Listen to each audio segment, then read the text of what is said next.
Good evening and welcome to the National Theatre for this, the third in our series of informal conversations with major performers. It has been a very exciting season so far, which has encompassed such performing giants as Sir Ian McKellen, Dame Judi Dench, and of course, Christopher Biggins. But tonight we are to welcome a man who, although no giant, has nevertheless made a huge impression in his chosen field. Ladies and gentlemen, Mr. Elton John.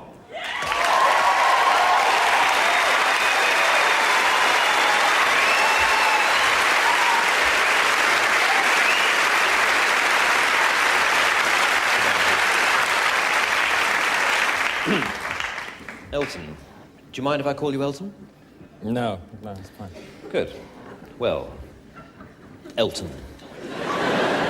I'm sure the first question that everybody would like to ask you is this. Funny name, Elton. How did you come by it? Well, I used to be in a band, and I wanted to become a singer in my own right, and I wanted to choose a name, and the saxophone player in the band was called Elton, so I chose that name. Hmm? Did you ever consider John Elton?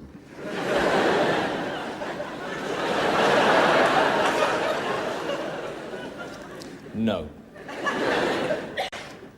You didn't? No. Okay. Right, well, let's start with those early albums, then. One of which I believe was called simply Elton John. Yes, that's correct. And you didn't feel awkward with the name at all? No. You didn't feel that people might say, wait a minute, they mean John Elton. They've cocked up the record sleeve and printed the bloody name the wrong way around. You didn't think that? No, I thought it sounded great, and, you know, I thought people would be more interested in the music rather than the name. Hmm.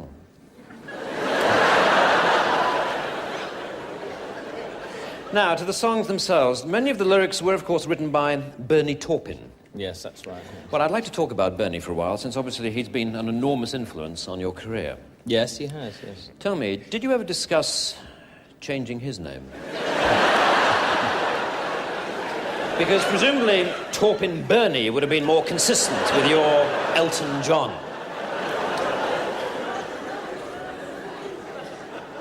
Look, do you want to talk about the old songs or not? All right, the songs. The old songs. Your song is a classic, isn't it? Yeah, it's quite popular, yes.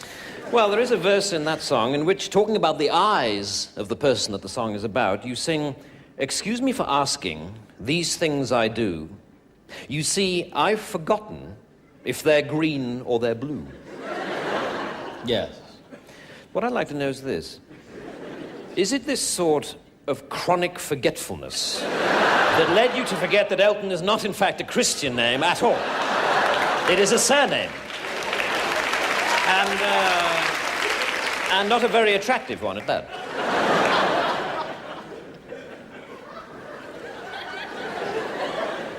Let's talk about something else, shall we? Forget the name. All right, Mr. John. Let's talk about being a stage performer, should we? Tell me, do you ever watch other performers and get jealous?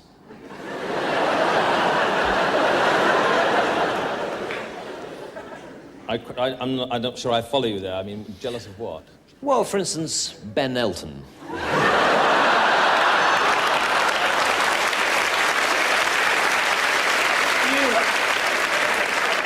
I don't have to do this, you know. All right. Look, I'm sorry. Go.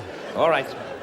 Fair enough, moving on then. Many consider your masterpiece, of course, to be the album Goodbye Yellow Brick Road. And there is one song that people are particularly moved by called Candle in the Wind.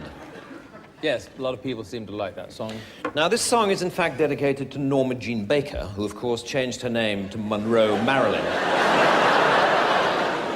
Marilyn Monroe. My point exactly.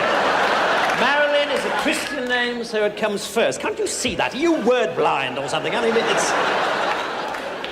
I've had enough of this. All right, no, wait, please. I'm sorry. I'm sorry, it was my mistake. I'm sorry. There's only one more question to go. It won't take long, really. It won't take a moment. Sorry, there's only...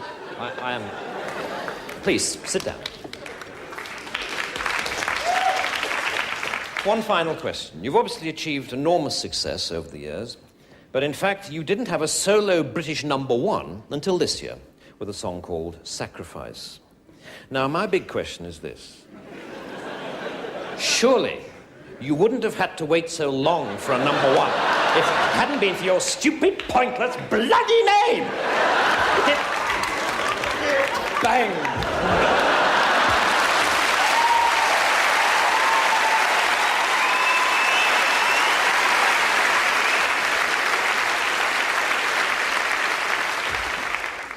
What a head, Dick.